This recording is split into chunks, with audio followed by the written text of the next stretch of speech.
nós vamos falar sobre as rotas de Abraão e de Ló. Você vai perguntar, mas por que Ló? Porque tem uma situação muito interessante no texto de Gênesis, que é interessante a gente dar uma olhada, para vocês terem ideia de como foi a como foi a trajetória de Abraão até chegar na terra, até. Só estava fazendo uma coisa aqui. O pessoal do YouTube também já pode ir acompanhando. Quem quiser fazer perguntas aí, o pessoal vai me passando. Então vamos lá. Começando aqui, a gente vai falar um pouco sobre, novamente, o crescente fértil, né? Nós já falamos sobre ele na aula passada. E é um tema que a gente sempre vai voltar, não tem como fugir do crescente fértil, porque tudo acontece nessa região, pelo menos até o período do Novo Testamento, quando a gente tem uma ampliação para o outro lado, aqui a região da Ásia Menor, no caso da Península da Anatólia, e depois indo em direção ao continente europeu. Mas hoje, especificamente, a gente vai ver vários textos. A gente vai ler um pouco de Bíblia hoje aqui, porque eu acho que é importante a gente passar pelo texto bíblico e posicionar o texto geograficamente. Então você está vendo aí, ó, que depois que completou 70 anos de idade, Tera, que foi pai de 3 filhos, Abraão, Naor e Arã. São estes os descendentes de Tera, que foi pai de Abrão, desculpa, eu li Abraão, era Abrão, de Naor e de Arã. Arã foi o pai de Ló. Tera ainda vivia quando seu filho Arã morreu na Babilônia, na cidade de Ur, onde havia nascido. Abrão casou-se com Sarai e Naor casou-se com Milca. Milca e Iscá eram filhas de Arã. Sarai não tinha filhos, pois era estéril. Tera saiu da cidade de Ur, na Babilônia, para ir até a terra de Canaã, e levou junto o seu filho Abrão, o seu neto Ló, que era filho de Arã, e sua nora Sarai, que era mulher de Abrão. Eles chegaram até Arã e ficaram morando ali. E Tera morreu em Arã com a idade de 205 anos. Se você percebeu, Arã ora é nome, ora é lugar. Isso vai ser uma coisa muito comum em alguns trechos aí do livro de Gênesis, porque você precisa lembrar de uma questão muito importante. Quem escreve esse texto, como nós falamos na aula passada, quem normalmente é aceito como o autor desse texto é Moisés. E se Moisés foi quem escreveu ou quem compilou esse texto, ele está escrevendo isso já bem à frente, lá depois do cativeiro, depois do período de escravidão no Egito. Cativeiro não, cativeiro é lá na frente. Depois do período de escravidão no Egito, Moisés já está escrevendo isso provavelmente depois do Êxodo, depois que ele já saiu com o povo do Egito. E aí, as cidades, elas têm os nomes, muitas delas, das pessoas que tinham relevância para aquela cultura. Então, por exemplo, Arã também recebe outro nome, recebe o nome de Padã Arã, que era o nome de uma outra pessoa que deu nome à localidade. Então, é muito possível que quando ele menciona a cidade de Arã, ele está, na verdade, mencionando a região que era conhecida como a região onde habitou Arã, um dos filhos de Tera. Aí você tem aqui, só para a gente poder compreender, vocês estão vendo aqui o meu mega apontador laser Tabajara que eu consegui. Vocês têm aqui a terra de Israel. Essa linha aqui vermelha, ela representa a divisão geográfica atual do território lá, do território do Crescente Fértil. Você está vendo ainda, inclusive, aqui essa região mais verde que representa o Crescente Fértil. Você tem aqui a divisão do que é Israel com uma divisão interna do que hoje é chamado de território da Palestina. Aqui acima você tem o Líbano, depois a Síria, toda a Turquia aqui em cima, o Iraque aqui, o Kuwait aqui embaixo, o Irã está do lado de cá, é esse país gigante aqui, vai embora, né? Então, Nós estamos falando de onde? Você tem aqui a região sul do Crescente Fértil, dessa esquina aqui, desse ponto, é a região de Ur dos caldeus. Você vai ver, olha aqui, Bagdá, Amã na Jordânia, você tem Jerusalém aqui embaixo, você tem o Cairo, capital hoje do Egito, e a região da Babilônia, que era justamente essa região onde hoje tem a cidade de Bagdá, não necessariamente em cima, mas muito próximo. Quando a gente passa para o próximo mapa, você vai conseguir ver, esse é o mapa do que se entende ser o período de Abraão. Você vê aqui a cidade apontada como Ur dos Caldeus, aqui embaixo. Essa cidade, depois, você tem várias cidades da região da Babilônia. Aí você tem a região Acade, que são dos acadianos. É uma civilização muito antiga. Aqui em cima você tem Mossul, já foi, inclusive, notícia alguns anos atrás, aí depois que o ISIS se instalou, Mossul era uma das bases deles. A região que é chamada de Assíria, ou o Império Assírio, que vai surgir nessa região. E aqui você tem a cidade de Harã, que nós ouvimos no texto, que é o nome de um dos filhos de Tera. Aí o texto vai nos dizer que, a gente volta lá, Harã, ele ainda morre na Babilônia, na cidade de Ur. E aí lá na frente você tem a cidade com o mesmo nome dele. Essa é uma das questões que o pessoal levanta. Vai, ele morreu em Ur, ele foi até Harã, a cidade foi dado o nome em homenagem a ele. São questões que assim o próprio texto bíblico não consegue responder. E a gente ainda não tem tantas informações arqueológicas que consigam nos trazer uma resposta definitiva para essa questão. Aí o que a gente vai ver, continuando a ver o texto? Quando sai Tera dessa região e sobe, ele vem subindo provavelmente o rio, a região aqui, a margem do rio Eufrates, que era um dos caminhos que as pessoas faziam na época. Ele chega à região de Harã, que é uma região também de bastante fertilidade, e se estabelece lá. Tera, o pai de Abraão, falece aqui. Muitas vezes a gente não faz essa associação. Olha o que o texto bíblico vai nos dizer depois. Certo dia, o Senhor Deus disse a Abraão: saia da sua terra, do meio dos seus parentes, da casa do seu pai, vá para a terra que eu lhe mostrarei. Abraão tinha 75 anos quando partiu de Harã. Então, na verdade, a gente às vezes confunde achando que Deus, quando chama Abraão, ele está em Ur. Não, ele já está cá em cima. Ele já está cá na metade do caminho, que seria o caminho para a terra de Canaã. Como o Senhor havia ordenado, e Ló foi com ele. Certo dia, o Senhor disse a Abrão: saia da sua terra, do meio dos seus parentes e da casa do seu pai, vá para uma terra que eu lhe mostrarei.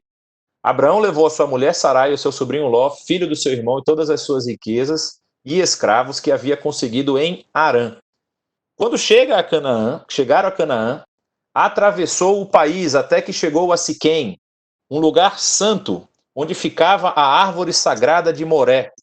Naquele tempo, os cananeus viviam nessa região. Começa aí a fazer a marcação de quem era o povo que estava ocupando a terra no momento da chegada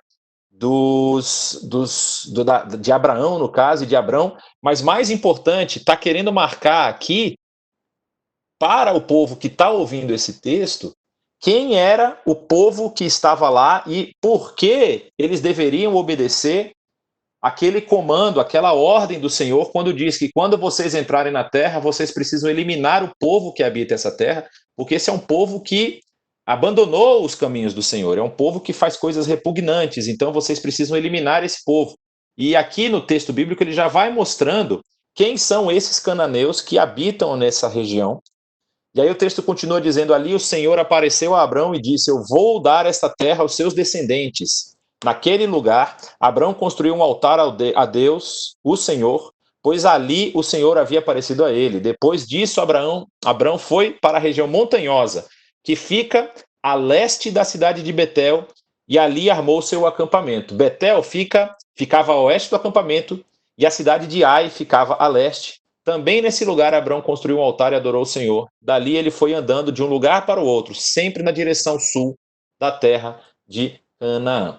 Então, só para a gente relembrar, Gênesis capítulo 9, quando tem aquela a situação de que Noé desceu da arca com seus filhos, com os animais saíram e tudo mais, e aí Noé planta uma vinha e bebe do fruto dessa vinha, acaba se embriagando e dorme, está sem roupa lá, e os seus filhos, seu filho Cam, vê ele naquela situação, vai lá contar aos seus irmãos, aí os seus irmãos vêm segurando lençóis de costas para não ver a nudez do seu pai, cobre o seu pai, e aí Noé, ele profere essa palavra contra o seu filho Cam, dizendo, aí Noé disse o seguinte, maldito seja Canaã, ele será será escravo dos seus irmãos, um escravo miserável. E Noé disse mais, bendito seja o Senhor, Deus de Sem, e que Canaã seja seu escravo. Deus faça com que Jafé tenha domínio sobre muitas terras, e que os seus descendentes morem nos acampamentos de Sem, e que Canaã seja escravo de Jafé. Aqui está mostrando que é a continuidade dessa, vamos dizer assim, praga, dessa punição pela ação de Cam com relação ao seu pai. E esses descendentes que são esses que estão escritos aqui nesse quadrinho aqui, você vai ter os Arvaditas, Emaritas, Sinitas, Sidonianos, Amoritas, Perizeus, Utitas, os Ivuzeus, Jebuseus e Girgazeus. São alguns dos nomes mencionados aqui que habitaram toda essa região. Eles são, vamos dizer assim, condenados pela ação do seu antepassado, e essa provavelmente o desdobramento dessa ação também repassou para gerações seguintes, o desrespeito à figura até do próprio pai, né? Aí, seguindo o texto, nós vamos perceber o quê? Você tem o caminho da viagem que Abraão faz. Existe uma alternativa que ele poderia ter ido na margem do Rio Tigre, mas isso para nós não faz tanta diferença. O importante é a gente fixar essa cidade de Padã Aram, porque essa região de Aram, a região de Padã Aram, na verdade, a cidade de Aram, a região de Padã Aram, ela vai ser muito importante em toda a história do Gênesis. Você vai lembrar que depois que Abraão está para morrer, na verdade ele já é Abraão, a gente vai ver esse texto lá na frente, ele não quer que o seu filho Isaac se case com as mulheres cananitas. E ele manda o seu servo Eliezer lá na terra de Padã Aram para ir visitar os parentes da sua esposa, para achar uma esposa para o seu filho Isaac. Então aqui você vai ver, ó, o texto lá fala o quê? Que Abraão saiu de Arã, e aí ele chegou até Siquém, atravessando Moré, depois ele vai a Betel, Ai, e continua descendo na direção sul. Então, nesse mapinha aqui, você consegue ver todas essas cidades. Ele estava em Padã Aram, desce por um caminho aqui, passando por o que é hoje a região de Alepo, chega a Damasco, lembra das duas grandes vias de transporte que havia nessa época, a gente já falou dela, a Via Maris e a Via Real. Essa é um pedaço daqui da Via Real. E ele chega a Siquém, Sechem, como está escrito aí, Siquém. Depois ele se estabelece em Betel, que está aqui. Mais abaixo, um pouco de Betel, você tem Jerusalém, mostrado aqui do outro lado, Hebron, Berseba e o caminho que levava para o Egito. E aí fala isso, né? Naquele tempo, no capítulo 12, continua dizendo, houve grande fome, uma fome tão grande que Abrão foi morar por algum tempo no Egito. E aqui tem aquela história de Abrão falando que Sarai é sua irmã, e acontece tudo com o faraó, a região que ele foi, essa região de Heliópolis, né? Quando eles são expulsos, o rei deu ordens aos seus guardas levarem Abrão para fora do Egito junto com sua mulher e todas as coisas que eram dele. E aí o texto continua dizendo que ele saiu do Egito com a sua mulher e com tudo que tinha e foi para o sul de Canaã. E Ló, seu sobrinho, foi com ele. E Abrão era muito rico, tinha gado e prata e ouro. E ele foi para de um lugar a outro até chegar à cidade de Betel, e dali foi para o lugar que fica entre Betel e Ai. Ou seja, ele voltou todo o caminho e se estabelece aqui na região entre Betel e Ai, que é uma região montanhosa, é uma região mais alta. E aqui você consegue ver nesse mapa que está um pouco mais claro. Deixa eu só mover aqui a janelinha. Você consegue ver nesse mapa que está um pouco mais claro. Eu queria levantar já um primeiro questionamento aí para ver se vocês estão acordados ainda. E se vocês conseguem interagir um pouquinho mais na nossa aula. E o questionamento é o seguinte: você percebe que no mapa, a gente já mostrou na outra aula, havia uma via que passava aqui pela costa, chamada Via Maris, e havia essa linha verde aqui, é justamente onde passava um pedaço da estrada real, da estrada do rei, né? Por que Abraão, ou Abrão no caso, não vai nem pela estrada Via Maris e nem pela estrada da costa aqui? Desculpa, a estrada real. Por que ele não vai pela costa e não vai pela estrada real? E ele vem por esse meio aqui, caminho, que, se você vai lembrar da nossa aula anterior, onde nós falamos das divisões do território de Israel, você tem aqui uma região baixa, chamada de Cefelá.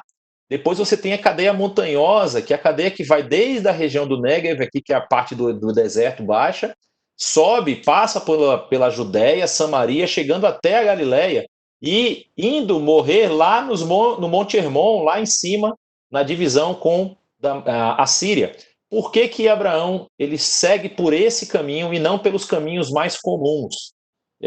Não sei se você consegue imaginar um motivo para isso acontecer dessa forma. É muito simples, porém muito interessante.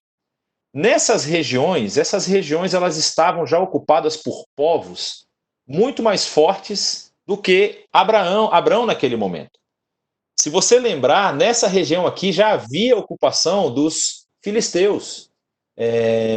Inclusive, ele menciona um encontro aqui na região de Gaza com Abimeleque, não é? Ele vai ter um encontro com Abimeleque, que ele era daqui da região de Gaza, depois a gente vai chegar nesse ponto.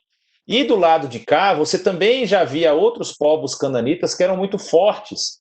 Então, o motivo principal dele ter escolhido passar vamos dizer assim, pelas regiões mais altas é justamente para ele poder fugir das guerras e das batalhas, né, para ele não ser atacado. E isso demonstra também uma informação muito importante sobre o povo de Israel. O povo de Israel, nessa época, ele era um povo, a gente pode chamar até de nômade. Você já viu aí no texto desses capítulos, nós estamos no capítulo 12 ainda, como você vê que Abraão ele vai parando de ponto em ponto, né? Ele para aqui em Betel, aí faz um altar e se estabelece aqui. Logo depois ele desce ao Egito, aí vem chegando no Egito, passa um período, depois ele volta para cá, vem subindo novamente, volta a Betel. Então, era um povo que tinha essa característica do nomadismo ainda. Não era um povo que estava estabelecido num lugar, num ponto exclusivamente fixo. E aí diz que ele chega a Betel e Ai, onde já havia acampado antes, e Abraão chegou ao altar que ele havia construído e adorou a Deus o Senhor. Ló, que ia com Abraão, também levava ovelhas e cabras e gado, e empregados e a sua família. Não havia pastos que dessem para os dois ficarem juntos, pois eles tinham muitos animais. Por isso, os homens que cuidavam dos animais de Abraão brigavam com os que tomavam conta dos animais de Ló. E nesse tempo, os cananeus e os perizeus estavam vivendo ali. Então a gente vai perceber que há esse embate conhecido entre Abrão e Ló. Toda hora eu falo Abraão, ele vai se tornar Abraão ainda, calma. Tem esse embate, e essa é uma imagem só para vocês terem noção da diferença de altitude. Ou seja, Betel é essa cidadezinha que está marcada aqui, ó. Esse é um mapa mais para frente, é um mapa na época dos juízes, que mostra aqui, se vocês olharam, a Eude e a opressão dos moabitas, quando Eude foi levantado como um dos juízes. Você tem aqui a região de Betel, Ai ficava um pouco mais para cá. Então Abraão provavelmente estava estabelecido nessa região aqui, nessa divisória, nesse meio campo aqui. E o texto vai dizer que ele dá a oportunidade para o seu sobrinho. Olha que interessante, ele como o mais velho no caso, né, ele talvez tivesse uma proeminência, uma primazia, mas ele dá a oportunidade do seu sobrinho e falar: olha, se você olhar e for para a direita, eu vou para a esquerda, porque a gente não tem condição de brigar, porque nós somos família e não temos condições de estar juntos no mesmo espaço, porque nossas posses não permitem. Aí o texto vai dizer que Ló olhou em volta e viu que o Vale do Jordão, que é justamente esse vale que nós estamos vendo aqui, pequeno pedaço dele, até chegar à cidade de Zoar. Zoar é uma cidade que está na outra ponta aqui embaixo do Mar Morto. Nós vamos falar dela já já. Até chegar a Zoar tinha bastante água. Era como o jardim do Senhor, ou como a terra do Egito. O vale era assim antes de o Senhor haver destruído as cidades de Sodoma e de Gomorra. Há uma teoria, e aqui, como eu falo de teorias, eu não posso afirmar 100% a sua eficácia, mas há uma teoria de que antes da destruição de Sodoma e de Gomorra, o mar salgado não era salgado. O mar, ele talvez tivesse vida. Não me pergunte como, a ciência pode até explicar se isso era possível, se isso não era possível, mas há essa teoria. Então ele está dizendo aqui, olha, o vale antes, isso acontecia antes do Senhor haver destruído as cidades de Sodoma e Gomorra. Então Ló escolheu todo o Vale do Jordão e foi nessa direção, foi na direção leste. Se vocês querem se orientar, aqui você tem um S de sul, aqui você tem um W de oeste, aqui você tem um I de east e lá o norte. Então ele foi nessa direção, descendo da região montanhosa, essa região que a gente chama de Montanhas da Judéia, e veio para aqui, para a região do vale. E ele quis se estabelecer no vale, que era uma região que já havia muita gente estabelecida. É uma das regiões que ainda tem hoje em Israel muita prosperidade, como é que a gente chama isso? Prosperidade agrícola. Você consegue produzir bastante coisa aí por conta da água do Jordão, a água doce que desce do Jordão. E aí, quando ela chega aqui no Mar Morto, você tem o problema do Mar Morto não ter um sumidouro, né? Ou ele ser, na verdade, um sumidouro, ele recebe toda essa quantidade de água e não consegue passar essa água para frente, né? Ele vai para essa região. Exato, aqui a Rosa falou potencial agrícola, é uma região interessante, só a gente vai fazer um salto na história aqui, que só para vocês terem noção, o Rio Jordão hoje ele é a linha divisória entre Israel e a Jordânia. E há um tempo atrás, Israel e Jordânia, os governos, isso Israel moderno, tá? Eles fizeram um acordo de paz, né? Um dos poucos países que tem acordo de paz e cooperação com Israel ali naquela região. E o Israel cedeu a sua tecnologia de irrigação para o lado jordaniano, e a Jordânia produz muita coisa hoje graças à tecnologia israelense de irrigação. Irrigação no deserto é aquela irrigação por gotejamento. E agora eles não fazem apenas irrigação, como também fazem a adubação, vamos deixar assim, e conseguem ter uma grande produção aí no deserto. Então, nós vemos aqui que quando Ló escolhe esse vale, ele se separa de Abraão, e Abraão ficou na terra que é chamada terra de Canaã, que é justamente essa terra aí mais alta, né?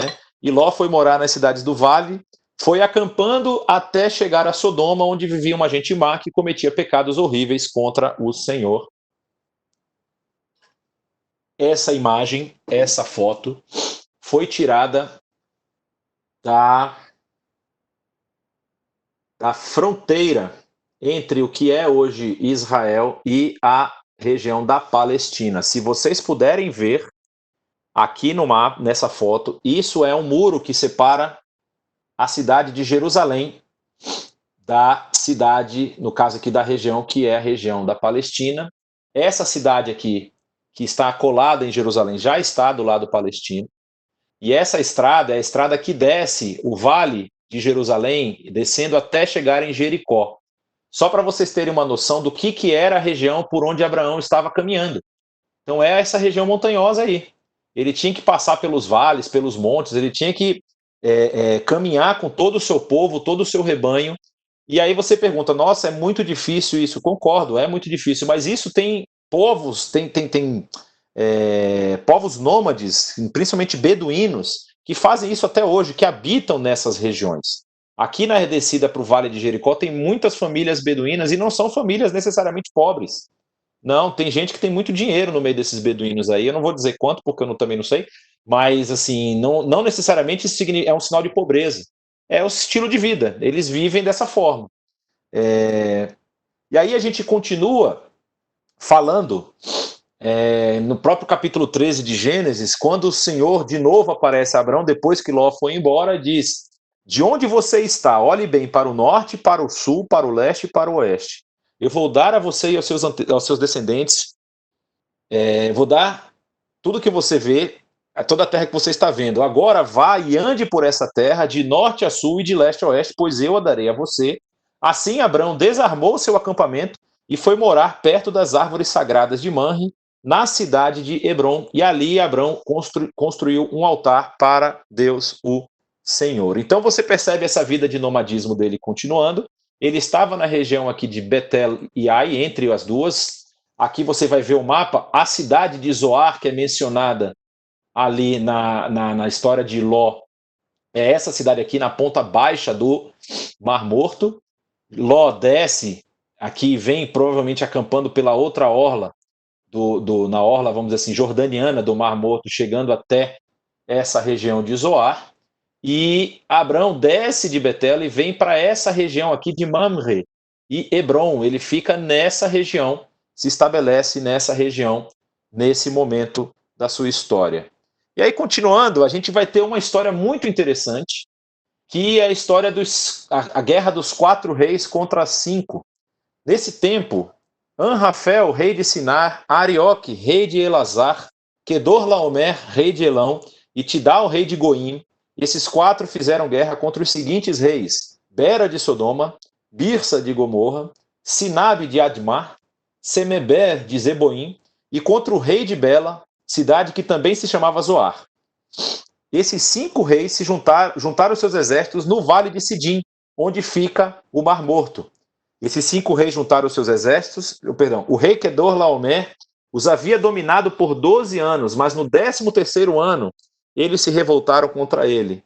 No 14º ano, Kedorlaomer e os seus aliados derrotaram os Refaíns em Asterote, Carnaim, os Uzims em An e os Emims em Savé, Kiriataim, e os Oreus nas montanhas de Seir, perseguindo-os até El Paran, onde começa o deserto, lá na região sul. Depois voltaram até Cádiz, naquele tempo também se chamava En-Mispat. Eles arrasaram a terra dos Amalequitas e derrotaram os amorreus, que viviam em Azazão Tamar. E aí, então os reis de Sodoma, Gomorra, de Admá e de Zeboim e de Bela saíram com seus exércitos para o vale de Sidim a fim de lutar contra os reis de Elão, de Goim, de Sinar e de Eleazar. Onde nós estamos falando isso aqui? Ou seja, havia um domínio de um rei mais ao norte que dominava toda essa região e dominou por 12 anos. No 13º ano, essas tribos daqui, esses povos daqui, decidiram não mais pagar tributo a esse rei. Então, essa linha que você está vendo aqui, que é a linha verde, é a linha de descida desse exército dos 4 reis, que vem descendo até Paran. Olha onde está Paran, aqui na entrada do Golfo de Acaba, não é? O que é hoje a moderna Eilat. Aqui é uma divisa entre Israel e o Egito atual. Então, ele desce, vem até aqui, quando ele começa a subir, ele vai chegando aqui no Vale de Sidim, que é esse vale aqui do Mar Morto, do Mar Negro, não, do Mar Morto. E a batalha ocorre aqui, como vocês vão ver no texto. Então, os 4 reis contra 5, acontece que o Vale de Sidim era cheio de buracos e que havia piche. E quando tentaram fugir da batalha, os reis de Sodoma e de Gomorra caíram nesses buracos. Mas os outros reis fugiram para as montanhas. Os 4 reis que vieram naquela linha verde que a gente tinha visto ali, pegaram todo o mantimento e os objetos de valor que havia em Sodoma e em Gomorra e foram embora. Ló, o sobrinho de Abrão, que vivia em Sodoma e por isso também foi levado como prisioneiro e levaram tudo o que era dele. Então, a gente volta aqui para o mapa e quando os reis vão seguir o caminho de volta, eles voltam pelo Vale do Jordão, muito provavelmente atrás de água, por conta da água. Então, aqui eles vêm por uma terra onde tem alguns rios que não são perenes, alguns rios sazonais. Aqui você tem o Rio Jordão, que é um rio perene. Então, eles sobem por aqui, provavelmente por conta da água, e aí chega a notícia para Abrão que o seu sobrinho Ló está sendo levado prisioneiro. E quando Abraão ficou sabendo que o seu sobrinho tinha sido levado como prisioneiro, reuniu os seus homens treinados para a guerra, todos eles nascidos em sua casa. Eram 318 ao todo. Abraão foi com eles perseguindo os 4 reis até a cidade de Dan, que fica aqui no norte. Olha só, Abraão está morando em Hebrom, persegue os reis até Dan, e ali ele divide o seu grupo, divide em 2 grupos, atacou os inimigos de noite e os derrotou. Ele continuou persegui-los até Oba, que fica ao norte da cidade de Damasco, e trouxe de volta tudo o que os seus inimigos haviam levado. Abraão trouxe também o seu sobrinho Ló e tudo que era dele, e também as suas mulheres e o resto da sua gente. Então, quando você vir aqui o próximo mapa, você vai entender. Abrão sai aqui da região de Hebrom perseguindo os reis. Aqui em Dan ele faz uma divisão do seu grupo e consegue atacar eles até o norte de Damasco, né? E aqui ele derrota os reis e desce em direção novamente ao seu acampamento em Hebrom. E aqui vai aparecer uma informação muito importante, um local muito conhecido na história ali, que é quando ele volta da vitória sobre Quedorlaomer e sobre os reis que a ele haviam se aliado. O rei de Sodoma foi ao seu encontro no vale de Savé, isso é, o vale do rei.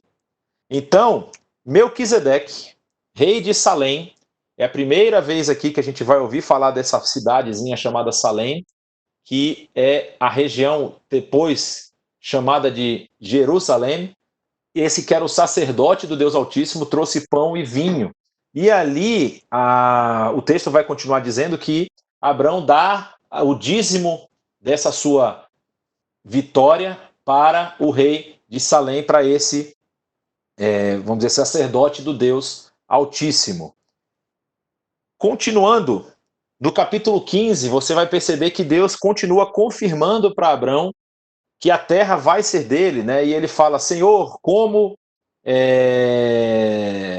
eu vou ter garantia de que essa promessa vai se cumprir se eu não tenho filhos? E o herdeiro que eu possuo é Eliezer de Damasco. Tu não me deste filho algum, o servo da minha casa será um herdeiro. Então o Senhor deu a seguinte resposta: o seu herdeiro não será esse, um filho gerado por você mesmo será o seu herdeiro. Levando-o para fora da tenda, disse: olhe para as estrelas do céu e conte as estrelas, se é que pode contá-las. E prosseguiu: assim será a sua descendência. Abrão creu no Senhor e isso lhe foi creditado como justiça. Disse ainda: eu sou o Senhor, que te tirei de Ur dos Caldeus para dar a você essa terra como herança. Perguntou Abrão,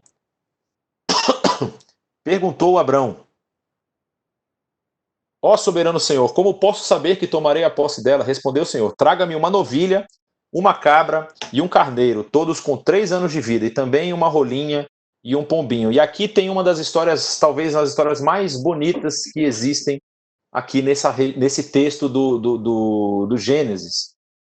Porque o texto vai dizer que ele trouxe esses animais, cortou-os ao meio e colocou cada metade uma à frente da outra. E as aves, porém, ele não cortou. Nisso, aves de rapina começaram a descer sobre os cadáveres, mas Abrão as enxotava. Ao pôr do sol, Abrão foi tomado de um sono profundo. E eis que vieram sobre ele trevas densas e apavorantes. Então o Senhor lhe disse: saiba que os seus descendentes serão estrangeiros numa terra que não lhes pertencerá, onde também serão escravizados e oprimidos por 400 anos. Mas eu castigarei a nação a quem servirão como escravos, e depois de tudo sairão com muitos bens. Você irá em paz aos seus antepassados e será sepultado em boa velhice. Na 4ª geração, os seus descendentes voltarão para cá, porque a maldade dos amorreus ainda não atingiu a medida completa. Depois que o sol se pôs e veio a escuridão, eis que um fogareiro esfumaçante, como uma tocha acesa, passou entre os pedaços dos animais. Naquele dia o Senhor fez a seguinte aliança com Abrão: aos seus descendentes dei essa terra, desde o ribeiro do Egito até o grande rio Eufrates, na terra dos queneus, dos quenezeus, dos cadmoneus, dos hititas, dos ferezeus, dos refaíns, dos amorreus, dos cananeus, dos girgazeus e dos jebuseus. Aqui cabe uma explicação. Postaram aqui, o Samuel postou do Wikipedia de onde vem a cidade, o nome de Jerusalém. Yerusha, legado de paz. Pois é, então eu não me lembro exatamente, eu já ouvi algumas outras traduções também, é uma possibilidade. Mas aqui nesse texto que nós acabamos de ler, tem uma questão muito importante que talvez você passe esse texto, você olhe assim, isso aqui é mais uma daqueles textos simbólicos, assim, que tem uma explicação que é meio complicada e confusa de entender. Mas aqui existe uma regra, e aí aqui nessa aula de geografia você também vai ter um pouco aula da cultura local, da cultura da época. Existe uma regra de aliança, quando você ia fazer aliança com outro povo, com outro rei, com um grupo que você queria fechar algum contrato, fechar alguma... Isso aqui era uma aliança um pouco mais forte, era uma aliança, como a gente está vendo, uma aliança de sangue, né? E qual era a prática da aliança? Você imagina que dois daqueles reis lá que nós falamos agora há pouco, que estavam em batalha, que foram entrar em batalha, iam fazer uma aliança entre si para não se atacarem. Por exemplo, olha, eu não te ataco e você não me ataca, e nós vamos lutar juntos para conquistar outros territórios. E aí a aliança era feita dessa forma: você pegava um animal ou animais, partia os animais e colocava cada metade do animal de um lado, e ficava cada um dos membros da aliança em uma das pontas desse corredor aí de sangue e de morte. E uma das pessoas atravessava de um lado ao outro, e aí o outro atravessava depois para o outro lado. E eles diziam, ou seja, o sentido era que aconteça comigo e com a minha descendência, com o meu povo, o que aconteceu com esses animais que estão aqui diante de nós, se eu romper a minha aliança contigo. Ou seja, era uma aliança que o cara estava desejando que acontecesse aquilo com ele, se ele quebrasse a aliança com o outro.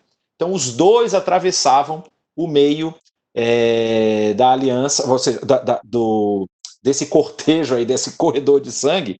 Os dois que queriam fazer aliança atravessavam e estava definido, ou seja, era uma representação de que eles não iam quebrar a aliança um com o outro, sob pena de que estavam atraindo sobre si a maldição que aconteceu ali com aqueles animais que estavam partidos no meio.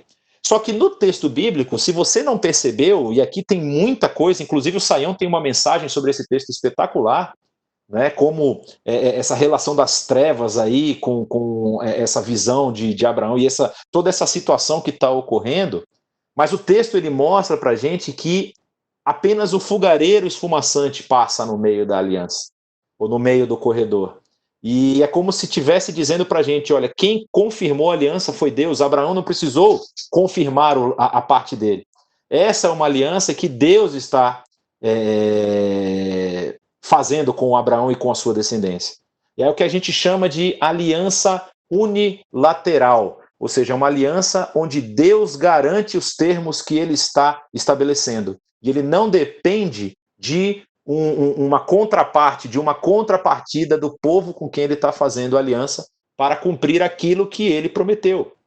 E isso a gente vai ver em vários momentos do Antigo Testamento, principalmente quando aqueles momentos em que reis e outros líderes de Israel rompem com Deus.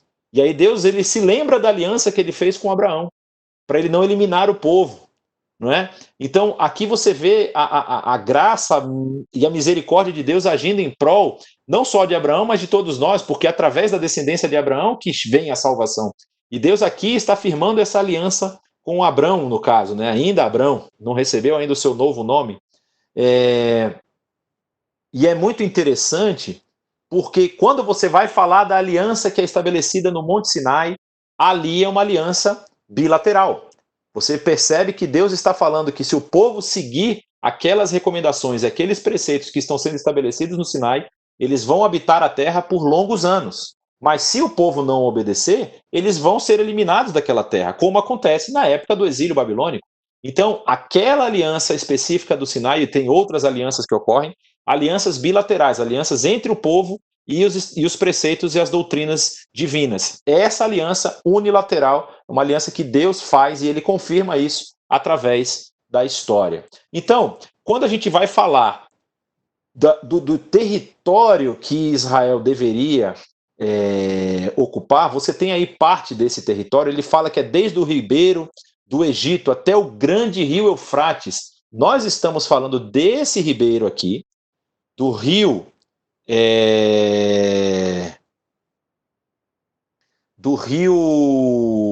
Nilo, passando por toda essa região, e o Eufrates está aqui em cima.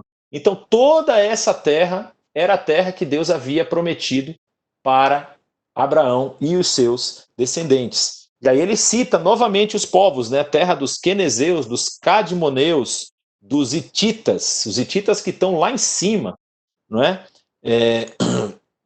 Dos ferezeus, dos refaíns, dos amorreus, dos cananeus, dos girgazeus e dos jebuseus. Inclusive Jebus, que é a cidade antiga, é o nome antigo da cidade de Jerusalém. Né? Você vai ver isso lá na história da conquista de Jerusalém. Eu vou dar uma parada aqui, porque estão chegando algumas perguntas. Palestinos vêm de filistinos. O nome palestino, isso dá uma tese de doutorado, mas vamos tentar simplificar ao máximo aqui. Quando nós vamos dar um salto aqui na história, não é esse período, os filisteus,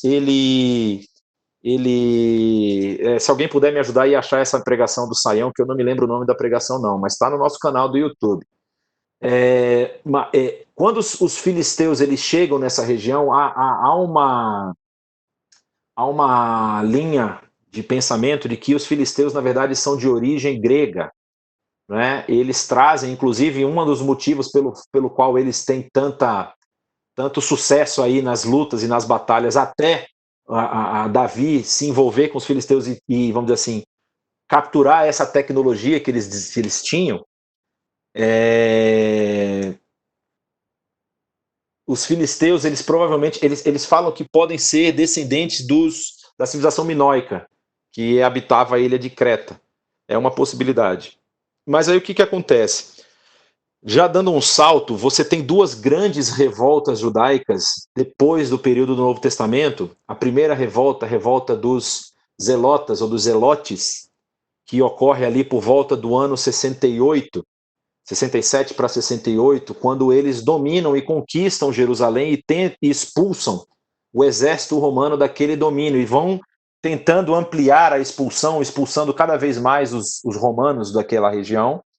E aqui eu posso voltar no mapa mais fácil da gente enxergar, para vocês entenderem um pouco melhor. Deixa eu ver, esse mapa aqui vai dar para vocês entenderem. Então eles dominam a região aqui de Jerusalém e vão tentando expulsar os romanos para cima, né? Tirar os romanos, eles tinham aqui na região do costeira, próximo a Meguido, aqui você tem uma cidade chamada Cesareia Marítima, que era uma cidade criada em honra a César. Na época, não me lembro qual foi o César que foi homenageado com essa cidade, mas foi Herodes o Grande que constrói essa cidade, estabelece essa cidade, e aqui tinha se tornado vamos dizer assim, a base política e militar dos romanos na região. Então eles tentam expulsar e tentam conquistar tudo isso aqui. Os romanos resistem até certo ponto, até a chegada da legião, que é trazida por Tito, general Tito, e essa legião começa descendo aqui do norte, vindo aqui da região do Líbano e entrando na terra de Israel, destruir, vocês vão lembrar, a destruição do templo de Jerusalém no ano 70. Eles chegam a Jerusalém, reconquistam Jerusalém, matam os zelotes, e aí há uma fuga em massa para muitos lugares, inclusive aqui da região sul da cadeia montanhosa da Judéia, havia uma comunidade, a comunidade Yahad, que é a famosa comunidade que preservou e que escreveu grande parte dos manuscritos do Mar Morto.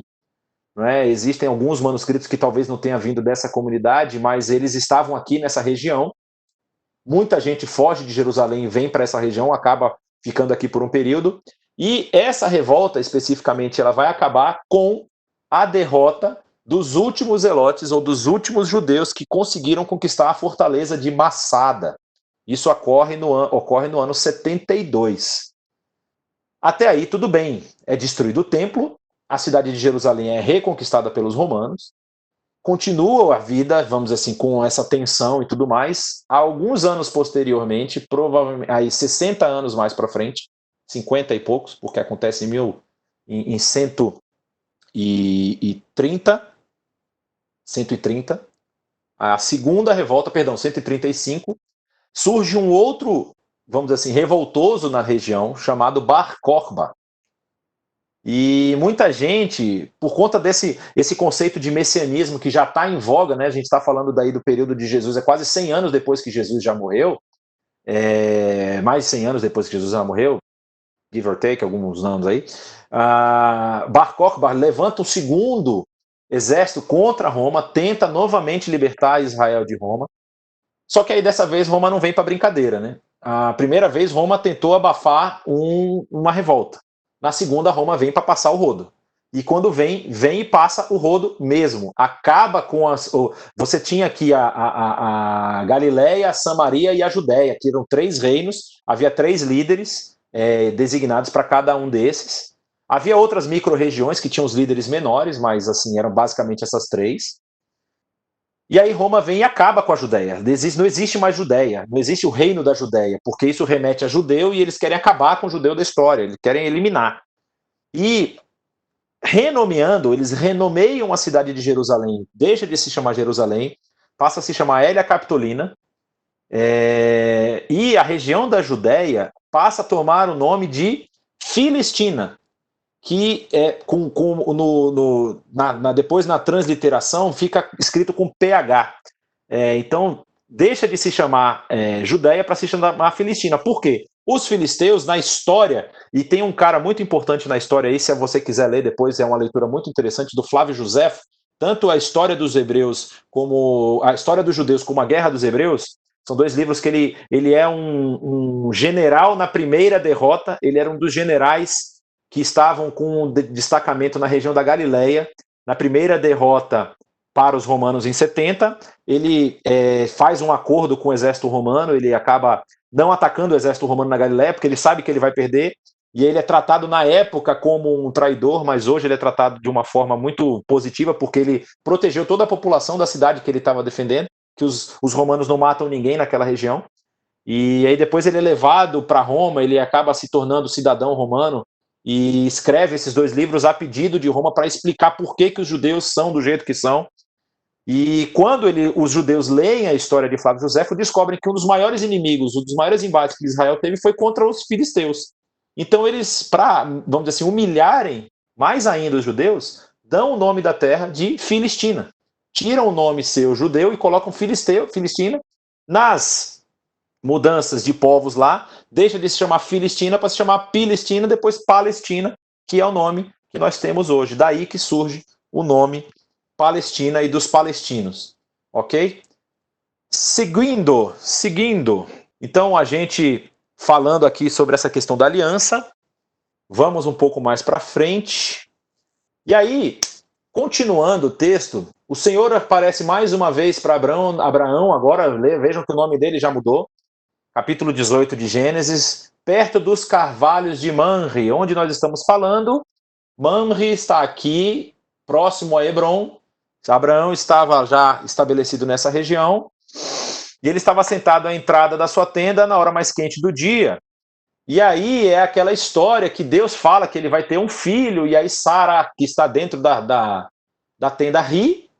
Deus ouve a respeito, Deus ouve Sara rindo e pergunta por que Sara riu? Poderei eu realmente dar à luz agora que sou idosa? Aí Deus responde, existe alguma coisa impossível para o Senhor? Na primavera voltarei a você e você terá um filho. E Sara teve medo e por isso mentiu. Eu não ri. Mas ele disse, não negue, você riu. Como é que a pessoa tem a cara dura de mentir para Deus, né? Aqui tem uma história muito interessante, que é a história da destruição de Sodoma e Gomorra.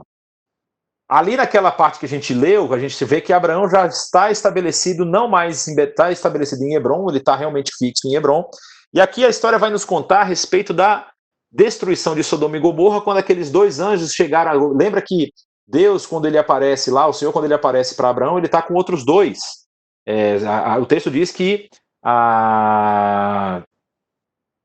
o Senhor aparece e está com outros dois seres, né? E esses dois vão e descem até a cidade de Sodoma e Gomorra, e inclusive Deus fala com Abraão que vai destruir a cidade, e aí Abraão começa a tentar barganhar com Deus, né? Uma história muito interessante, ele fala, mas se tiverem 100 pessoas, se tiverem 50, se tiverem 30, se tiverem 20, se tiverem 10 pessoas, pelas 10 eu não vou destruir, mas nem 10 ele conseguiu encontrar. Aí, então, chegaram a Sodoma ao anoitecer, Ló estava sentado à porta da cidade. Quando os avistou, levantou-se e foi recebê-los, prostou-se seu rosto em terra e disse, meus senhores, por favor, acompanhe até a minha casa do teu servo, lá poderão lavar os pés, passar a noite, pela manhã seguir o seu caminho. E aí os seres celestiais falam, não, nós vamos passar a noite na praça mesmo, porque eles queriam ver o circo pegar fogo, mas ele insistiu tanto com eles que finalmente o acompanharam e entraram em sua casa. Ló mandou preparar-lhes uma refeição e assar um pão sem fermento, e eles comeram. Ainda não tinham ido deitar-se quando todos os homens daquela cidade, de toda a parte da cidade de Sodoma, dos mais jovens aos mais velhos, cercaram a casa, chamaram Ló e lhe disseram, onde estão os homens que vieram à sua casa esta noite? Traga-os para nós aqui fora, para que tenhamos relações com eles. É isso mesmo que você ouviu. A Bíblia não tem meia conversa. Eles queriam realmente fazer coisas inimagináveis com esses dois homens. E Ló saiu da casa, fechou a porta atrás de si e lhes disse, não, meus amigos, não façam essa perversidade. Olhem, eu tenho 2 filhas que ainda são virgens. Vou trazê-las para que vocês façam com elas o que bem entenderem. Mas não façam nada a estes homens, porque se acham debaixo da proteção do meu teto. E essa aqui também carece de explicação. Talvez você nunca ouviu falar isso e você está achando Ló tá maluco. Como assim? Tem 2 homens na casa dele que são visitantes e ele quer dar as filhas. Há uma outra regra muito importante aí nesse período, que é a lei da hospedagem, a lei da recepção de pessoas na sua casa, debaixo da sua casa. O que acontece aqui? O que está acontecendo aqui? Se Ló recebe esses 2 visitantes na sua casa, aí você pode imaginar, assim, nessa época, que não havia WhatsApp, obviamente, não havia e-mail, as notícias chegavam com uma certa dificuldade, mas o que a gente, o que acontecia? Essas pessoas que chegavam de caravanas, e aqui no caso estão chegando só os 2, né? Tem duas interpretações desse texto. A primeira é que realmente os homens os homens mais jovens e mais velhos de Sodoma poderiam ter imaginado que esses 2 eram espiões, porque eles não vinham com uma caravana, eles não vinham com camelos, eles não eram nômades, não estavam de passagem, vinham 2 homens que entraram na cidade. Eles poderiam imaginar que esses 2 homens eram invasores, que estavam sendo espias. Vocês vão lembrar que isso acontece exatamente em Jericó, né? Os 2 espias que entram na cidade de Jericó. E por conta disso eles queriam fazer esse tipo de coisa com eles para mostrar talvez força, para humilhá-los ou talvez até para matá-los e mostrar para o povo que quem vai se entrar aqui vai morrer. Essa é uma possibilidade. Outra possibilidade que também é muito estudada é a respeito da perversidade mesmo. Não é aproveitar, como vem só 2 estão aqui sem nenhuma proteção, sem defesa, sem nada, vamos aproveitar que eles estão assim. Só que aí qual é o problema? Como Ló os recebeu em casa, a responsabilidade última de proteção da vida deles estava sobre Ló. Ló precisava protegê-los com a própria vida. Então, assim, o que aconteceria se esses 2 homens fossem molestados e fossem mortos estando sobre a proteção de Ló? Ele fala aqui, ó, eles se acham debaixo da proteção do meu teto. Se essa história passasse, Ló não seria mais aceito em nenhum lugar e nem poderia fazer mais negócios com ninguém, porque ele não ofereceria proteção para as pessoas, ou seja, o nome dele estaria acabado na região. Ele estaria simplesmente terminado pelo fato de não ter protegido aqueles homens quando estavam sobre o seu teto, sobre a sua responsabilidade. Então, por isso que Ló faz isso. Ló oferece as próprias filhas. Falou, eu tenho 2 filhas aqui. Então, não era simplesmente uma questão assim de eu preciso protegê-los porque eles são anjos. Ló nem sabia quem eles eram de verdade. Ele vai descobrir que eles são anjos depois, porque logo depois, quando Ló faz isso, os anjos se revelam para ele e falam assim, ó, pega a sua família e vai embora, porque nós vamos destruir esse lugar. E Ló vai e foge, a gente vai ver a sequência do texto. Mas esse é o motivo pelo qual Ló faz isso. Em que região nós estamos falando? Ló está aqui na região sul do Mar Morto. É uma das regiões mais prováveis da posição de Sodoma e de Gomorra, aqui por volta dessa parte sul do mar. Então aqui ele diz, aí os anjos se revelam, falam com Ló, vai lá que a gente vai salvar, vai eliminar a Sodoma e Gomorra. Aí o texto vai dizer assim que, e você lembra que Ló tem uma relutância, ele demora, aí os anjos agarram eles e expulsam eles da cidade. Aí diz assim que tiraram Ló da cidade, um deles disse a Ló, fuja por amor à vida, não olhe para trás e não pare em nenhum lugar da planície. Fuja para as montanhas ou você será morto. Ló, porém, lhes disse, não, meu senhor, seu servo foi favorecido por sua benevolência, pois o Senhor foi bondoso comigo, poupando minha vida. Não posso fugir para as montanhas, senão esta calamidade cairá sobre mim e morrerei. Aqui perto há uma pequena cidade, está tão próxima que dá para correr até lá. Deixe-me ir para lá, mesmo sendo tão pequena, lá estarei salvo. Está bem, respondeu ele. O anjo respondeu para Ló. Também lhe atenderei esse pedido. Não destruirei a cidade da qual você fala. Fuja depressa porque nada poderei fazer enquanto você não chegar à cidade. E a cidade é Zoar, essa cidade que está aqui ao sul do Mar Morto. E aí o texto diz que quando Ló chegou a Zoar, o sol já havia nascido sobre a terra. Então o próprio Senhor, fez chover do céu fogo e enxofre. Assim ele destruiu aquelas cidades e toda a planície, com todos os habitantes das cidades e a vegetação. Mas a mulher de Ló olhou para trás e se transformou numa coluna de sal. Aí você vê uma imagem. Não é espuma do Mar Morto. Isso são pedras de sal. E são pedras dessa grossura mesmo aqui, ó. Tem até maiores. Tudo isso aqui é sólido, você pode caminhar por cima. Isso é sal solidificado que há nas margens, não em toda a margem, mas em grande parte da margem do Mar Morto.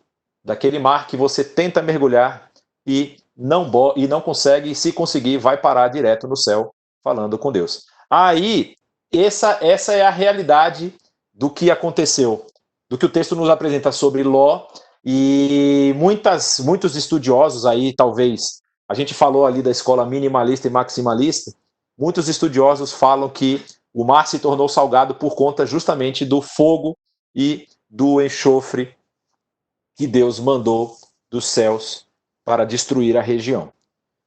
Continuando, Ló partiu de Zoar, e aí você vai entender um pouco aí da ocupação desse território, com suas 2 filhas, e passou a viver nas montanhas. Lembrem-se, Abraão está habitando aqui na região de Hebrom. Ló estava aqui. É bem provável que a gente viu ali naquela imagem, tem uma outra imagem que não está nesse slide aqui, mas depois eu posso mostrar para vocês, que tem uma vista completa do mar, das regiões altas, das regiões montanhosas aqui. Aí aqui você vai ter a história, é bem provável que Abraão viu tudo o que estava acontecendo, não é? Bem provável não, ele viu, porque Deus falou para ele que era para ele, ele tentou negociar com Deus para Deus não destruir, mas ele viu tudo isso. Deus elimina a cidade, o texto não nos apresenta nenhuma indicação de que se ele sabia o que tinha acontecido com Ló ou não. Mas aí o texto diz que Ló, depois que ele estava em Zoar, que é essa cidade aqui ao sul, né, como nós vimos, essa cidadezinha aqui, ele passou a viver nas montanhas porque ele tinha medo de permanecer em Zoar. ele e as suas 2 filhas ficaram numa caverna. E aí tem a história lá de que a filha mais velha embebeda o pai porque ela já não tinha mais homens que elas pudessem se envolver, então elas acabam se envolvendo com o próprio pai para poder gerar descendência ao pai. E que descendência é essa que elas geram? Aqui você vai ver que o nome da filha mais velha teve um filho que deu o nome de Moabe, que deu a origem ao povo moabita.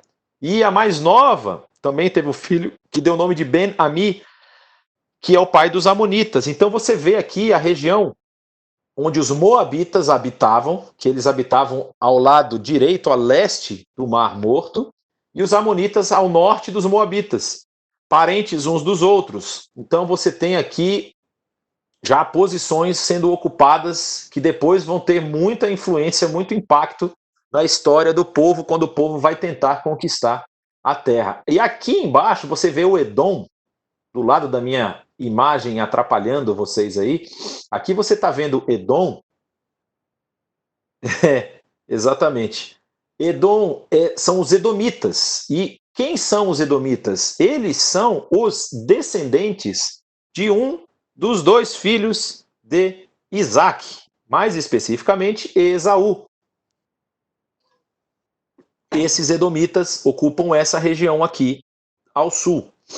Então, continuando, o texto vai nos dizer que Abraão partiu dali para a região do Negueb e foi viver entre Cádiz e Sur.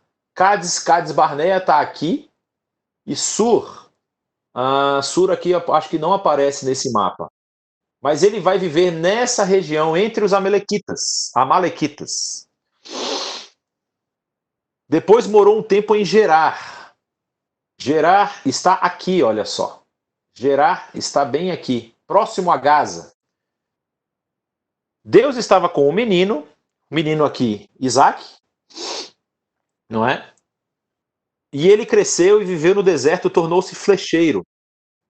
Vivia no deserto de Parã e sua mãe... Não, perdão, desculpa, esse menino aqui é Ismael. Isso é Ismael, não Isaac, Ismael. Viveu no deserto, tornou-se flecheiro, vivia no deserto de Parã, que lembra que Parã está aqui embaixo, né? Ele vivia aqui o Wilderness of Paran, o deserto de Parã, ele vivia nessa região. Sua mãe conseguiu uma mulher da terra do Egito, por isso aquele lugar foi chamado de sim, aí aqui nós temos o primeiro embate, né? Porque aqui Abraão descobre água, ele cava um poço, e aí vem os habitantes de Gaza dizer que o poço era deles, e tem uma maior confusão. E Abimeleque chega e faz um acordo com Abraão, e desse acordo surge o nome da cidade de Berseba. Por isso aquele lugar foi chamado de Berseba, porque ali os 2 fizeram um juramento, e firmando esse acordo em Berseba, Abimeleque e Ficol, comandante de suas tropas, voltaram para a terra dos filisteus. Abraão, por sua vez, plantou uma tamargueira, em Berseba, e ali invocou o nome do Senhor, o Deus eterno, e morou Abraão na terra dos filisteus por um longo tempo. Seguindo, Gênesis 22. Aqui já é uma informação importante. Nesse período, Abraão já tem Isaac já nasceu, e Deus pede uma prova a Abraão, dizendo: tome o seu filho, seu único filho, Isaac, e vá para a região de Moriá. Aqui nós entramos num ponto crucial e importantíssimo dessa história que nós estamos vendo. Porque Moriá vai ter relação com quase todas as épocas posteriores, principalmente ao Êxodo, né? E vai ter relação depois, historicamente, com outros povos que chegaram ali depois que os israelitas já estavam estabelecidos. E hoje é um ponto central na história do mundo. Vocês vão entender por quê. Vá para a região de Moriá, sacrifique-o ali como holocausto num dos montes que eu lhe indicarei. Então, esse mapa que está do lado de vocês aqui, vocês estão vendo que são vários mapas, vocês já estão craques em ler mapas. O norte está para cima, o sul está para baixo. A sua direita é, obviamente, o leste, a sua esquerda, obviamente, o oeste. Aqui tem uma informação muito importante, um nomezinho chamado Monte das Oliveiras. essa imagem é a imagem, ou seja, essa marcação aqui é a marcação do que poderia ou do que se entende ser a cidade de Davi na época de Davi, ou seja, a cidade de Jerusalém, especificamente. Então você tem aqui a cidade de Davi, você tem aqui o que eles chamam de Ofel, ou Monte Ofel, que é a subida para a região do Monte Moriá, que é essa região aqui em cima. Por que que isso é tão importante? Porque quando nós formos ver essa imagenzinha que vocês estão vendo aí, o, o local onde é acreditado ser a pedra onde Isaac foi deitado pelo seu pai Abraão e ele levantou a faca para sacrificar o seu filho, é justamente o que está dentro desse domo dourado aqui que você já deve ter visto em muita foto de Jerusalém. Acredita-se que o topo do Monte Moriá está dentro do Domo da Rocha, que, outra informação que talvez você não tenha, não é uma mesquita. A mesquita é essa daqui, que fica no mesmo platô, na esplanada do templo, chamada Esplanada do Templo. Essa mesquita, a mesquita de Al-Aqsa, é uma mesquita que está em funcionamento até hoje, tem lá todas as orações dos muçulmanos e tudo mais. E aqui em cima está um monumento que homenageia, vamos dizer assim, uma outra história que não está tão necessariamente ligada, apesar de Abraão ser uma pessoa muito importante na história do Islã, mas é o que está protegendo o topo desse monte. E essa é uma imagem do que é o topo do monte. Aqui nós estamos do lado interno daquele domo, do que seria o topo do Monte Moriá, o provável local de onde Abraão ofereceria o seu filho Isaac, ou sacrificaria, ofereceu, sacrificaria o seu filho Isaac na história bíblica. Então você tem aqui o sacrifício de Isaac, que acontece nessa região. Era nessa região que ficava a eira de Araúna, a eira comprada por Davi. Foi a região onde foi construído o Templo de Salomão. Houve a reforma de Herodes, que fez aquele platô ali que nós vemos, chamado de Esplanada do Templo. E aí vem a informação que também muitas pessoas não conhecem, que pela história do Islã, historicamente falando, Maomé ou Muhammad nunca colocou o pé em Jerusalém, nunca entrou em Jerusalém, nunca veio a Jerusalém. A história dele se concentra em Meca e Medina e algumas regiões ali. Mas, por conta de uma tradição islâmica, tradição muçulmana, eles afirmam que Maomé, quando morre, ele monta num burro alado, exatamente isso que vocês estão ouvindo, e esse burro alado o traz até esta posição do Monte Moriá, onde Maomé encosta o seu pé nesse topo e sobe aos céus para se encontrar com Alá. E por conta disso, essa se tornou uma região sagrada também ao islamismo. Então você entende por que essa é uma região de extrema tensão político-religiosa. Aqui, se muita gente, talvez, eu já ouvi essa pergunta algumas vezes, e talvez você já tenha se perguntado por que Israel, que tem o poderio militar, não chega com um trator, derruba tudo aí e constrói logo o templo que está todo mundo falando. Porque seria o início da Terceira Guerra Mundial, certo? Seria catastrófico. Militarmente falando, os árabes todos se levantariam contra os judeus, e aí os cristãos iam tentar defender os judeus, ia ser uma guerra, ia ser... O Irã ia lançar bomba atômica, ia ser uma bagaceira. Mas, enfim, a foto que você está vendo aqui está sendo tirada exatamente do Monte das Oliveiras. Esse monte que que a gente está um pouco até mais alto que o Monte Moriá à nossa frente, é o monte que Jesus passeou algumas vezes e foi, em tese, o local da ascensão de Jesus. Em tese, não, foi o local da ascensão de Jesus. Não exatamente onde foi tirada essa foto, que essa foto é tirada de um mirante, foi mais para dentro. Mas aqui é o local, a frente aqui, eu estou com o mouse e esqueci que eu posso apontar, aqui embaixo é o famoso Vale do Cedron, não é? Aqui, se a gente voltar uma imagem, é esse vale, Kidron, que é o Kidron Valley, é o Vale do Cedron. Aqui está o Monte das Oliveiras e aqui fica o Getsemane, certo? O Jardim das Oliveiras. nessa região aqui, ó. Aqui, inclusive, você vai ver um pedaço do Jardim das Oliveiras, o Getsemane. Essa região aqui de Jerusalém. Isso aqui é um cemitério judaico. Aqui do outro lado você tem um cemitério muçulmano. A gente vai chegar lá e eu vou explicar por causa do porquê dos cemitérios, não perca. E nessa região aqui foi cortado, infelizmente, nessa imagem, mas a gente ia falar isso lá para frente. Aqui você tem uma região que é chamada hoje de Davidson Center, que é uma região onde foram vários achados arqueológicos encontrados e se tornou um centro de estudo de arqueologia e várias coisas foram achadas aqui. Aqui tem um pedaço da escadaria da época do templo de Jesus, do templo da época de Jesus. Tem um pedaço da escadaria, é um dos lugares que se acredita que houve a pregação do apóstolo Pedro. É muita coisa numa foto só. Obrigado porque estão me avisando da hora. Nós já estamos terminando. Então, seguindo aí, Sara viveu cento. A gente vai terminar agora, porque aí a gente vai encerrar, fazer o fechamento agora da história de Abraão. Sara viveu 127 anos e morreu em Kiriat Arba, que é Hebron, é o outro nome da cidade. E Abrão foi lamentar e chorar por ela. Depois disso, Abrão sepultou a sua mulher Sara na caverna do campo de Macpela, perto de Manre, dos carvalhos de Manre, que se encontra em Hebron, na terra de Canaã. Na aula passada eu tinha falado sobre os hititas e eu me confundi, eu fiz uma troca.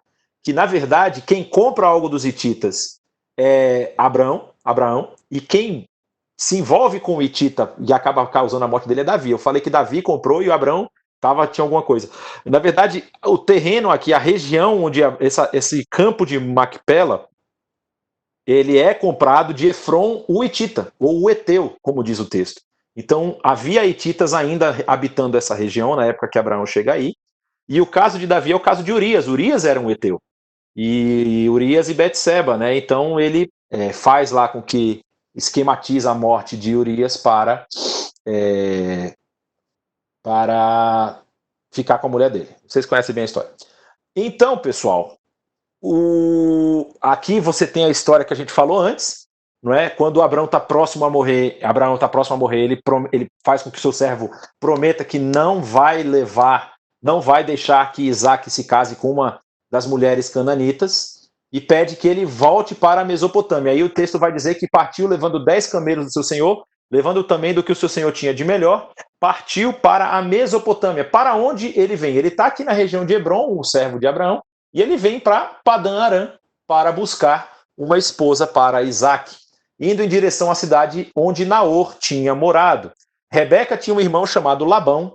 Ele saiu apressado à fonte para conhecer o homem que havia aparecido. Isso aqui já é um verso mais para frente, né? No verso 29 mais especificamente. Então, chegando ao final da história de Abraão, ele diz que ele deixou tudo que tinha para Isaac, mas para os seus filhos, porque depois que Sara morre, ele se casa novamente, não é? E tem outros filhos, e ainda em vida enviou-os para longe de Isaac, para a terra do Oriente, mandou os meninos catar coquinho em outro lugar. Abraão viveu 175 anos, morreu em boa velhice, em idade bem avançada, e foi reunido aos seus antepassados. Seus filhos Isaac e Ismael o sepultaram na caverna de Macpela, perto de Manre, no campo de Efron, filho de Zoar, o hitita, campo que Abraão havia comprado dos hititas, e foi ali que Abraão sepultou Sara e sua mulher. Então, só como questão de ilustração, Hebron hoje está no território da Palestina, não é? Se nós viermos aqui, voltarmos, você vai ver que a cidade de Hebron, ela está aqui, e hoje a Palestina ela faz uma curva aqui, ela chega próxima a Berseba. Berseba já é território de Israel, mas é próximo ali onde Hebron, de Hebron ainda tem a divisa entre Israel e Palestina. Lá estão sepultados Abraão, Sara, Isaac e Rebeca, e também Jacó e Lia. Jacó não sepultou Raquel aí, porque Raquel morre na região de Belém. Nós vamos chegar lá, depois vamos falar sobre isso. Então, esse monumento aqui é o chamado Túmulo dos Patriarcas, que está na cidade de Hebron hoje, não é? Você pode fazer uma visita, uma imagem aí de Doré a respeito do sepultamento de Sara. E você tem aí a entrada do que é a caverna de Abraão. Essa entrada não pode, só os ortodoxos, eu acho, que podem entrar. Você pode tirar foto, como você pode ver aí. E também aqui tem a tumba de Isaac e a tumba se eu não me engano, é a tumba de Rebeca. Desculpa. Ok, pessoal?